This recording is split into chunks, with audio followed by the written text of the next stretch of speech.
मी गीता, स्वागत आहे तुमचं आपल्या छोट्याशा मिनी ब्लॉगमधले। सकाळची सगळी कामं उरकून घेतली आणि त्यानंतर बसले होते ब्लाऊज स्टिच करायला।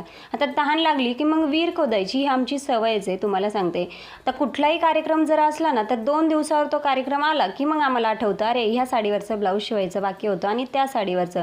फायनली या ठिकाणी सगळ्यांचे ब्लाऊज शिवून झाले। तर हे एक ताईचं, एक माझ्या सासूबाईचं आणि त्यानंतर हे 2 माझे, असे सगळ्यांचे ब्लाऊज शिवून घेतले। आता वटपौर्णिमेचं स्पेशल हे ब्लाऊज शिवलेले बरं का। आता यातले कोणते घालते एक साडी मी सांगू शकत नाही, पण अशा पद्धतीने दोन्ही माझे पण स्टिच करून झाले आणि ताईचे त्यांचे पण स्टिच करून दिले। कारण एकीचं शिवलं की एकीला राग येतो आणि एकीचं शिवलं नाही तर एकीला राग येतो।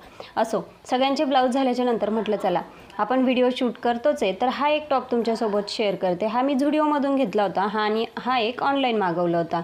हा मिशोवरून मागवलेला मी आणि तो असा व्ही नेकमध्ये आता नाही का ट्रेंडिंगला आहे, मग अशा पद्धतीने घेतला। हा जीन्सवरचा आहे। तर दोन्ही टॉप आणि ब्लाऊज कसे वाटले कमेंट करून नक्कीच सांगा।